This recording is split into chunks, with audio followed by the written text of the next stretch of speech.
Hey, good afternoon, everybody. As Matt said, my name is Chris Torrance. I am Vice President of Client Services at 3G TMS. For those of you not familiar with us, we are a Tier 1 transportation management system. We sell to brokers, to 3PLs who do managed transportation, and to shippers. We really do the best with companies that are looking to combine multiple of those. So if you are a managed transportation service provider and a broker, we're a great platform for that. And really, we are a full, complete TMS, handle everything up front from quoting all the way out to the freight settlement pieces on both the buy and the sell piece. So I'm going to go ahead and log in. As you can see, we are a web-based application like most companies today. We are a SaaS application, and we are not a LSP at all. So we do not compete with any brokers out there. We merely provide the software. So when I log in, I want to see a dashboard that's relevant for me. Every user can have their own dashboard. The dashboard can be made up of as many different sub-reports as they want. In this case, I'm merely looking at open loads by status and carrier, but I can also show things like profitability. Really, any sub-report that I want to include, I can have on this dashboard. So where I want to go today is I want to talk about three things: the importance of accurate rating, of efficiency, which we accomplish through process automation, and optimization. So first, I'm going to log in. I'm already logged in, but I'm going to show you a view that an LSP's customer or broker's customer could see in the application. Now, I am using an internal view, so I'm going to see a few extra fields, but the view is the same for your customers. So I started entering a quote previously, and for us to enter a quote, it's pretty simple. You just need a couple pieces of data. You need an origin postal code, a destination postal code. You can have accessorials, and you need some kind of freight. So I've entered that, and I'm at the point where I want to get rates. So I'm going to go ahead and push get rates.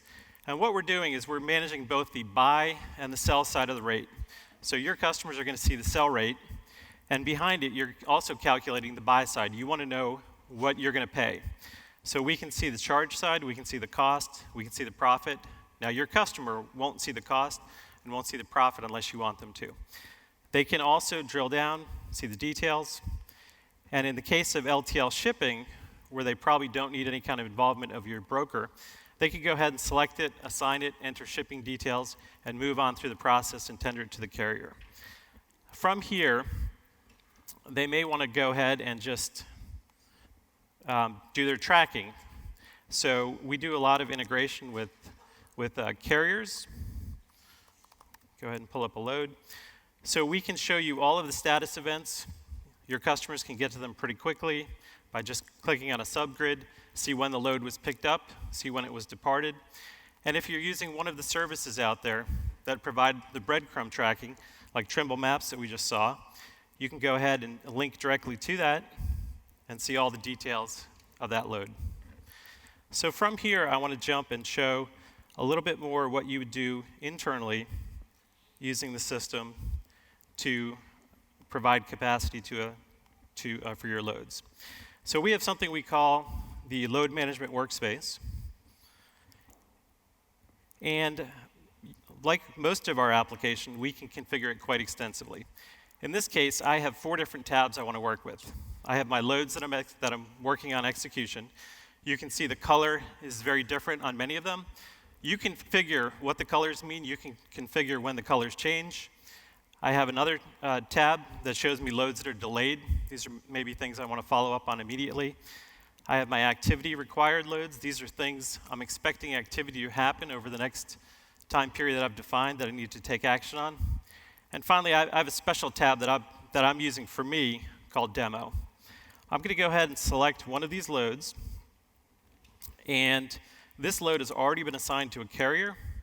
And just like before, we can go ahead and get rates and understand what our different options are, including all the accessorials associated with them. Pick the right one. If you do not have contracts, we have many other options. We can get a rate index from DAT. We could call out, for example, a DAT rate view. We could pull up a load cost history and see what you've paid on this lane in the past. So that's what I'm going to do right now. I'm going to go ahead and pull up my load cost history. And I can see in the past I've used Swift twice and Timely once. And I can pull up all the details associated with those and choose what I want to do. So these buttons are very context sensitive. I'm going to go ahead and tender the load to Swift. All right, and as soon as I do that, the screen changes because it knows now that I can no longer tender it. Right, I have to move on to the next logical step. In this case, if they decline the tender, we're going to go ahead and decline it. They may come in on our carrier portal. They may send in EDI. In this case, we're going to go ahead, take in that decline information. The application is saying, what should I do next? And we have now moved it on to the second carrier, Timely. We're going to pay a little bit more, but we do have capacity.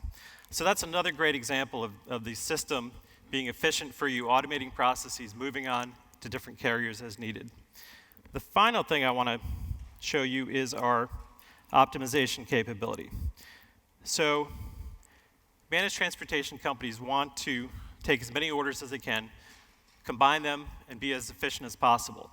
With just a few clicks, you can select a number of orders, you can run planning on them, and we will combine those as best we can and come out and show you where the savings are. So I have multiple ways I've saved money. I've done a very complex solution here, mapping or combining about 5 or 6 different orders, doing a multi-stop line haul, and then pull drops out of it. And I've also done multiple other multi-stops along the way. So optimization is definitely where our customers go to save a lot of money in the future. And I'm just about out of time, so feel free to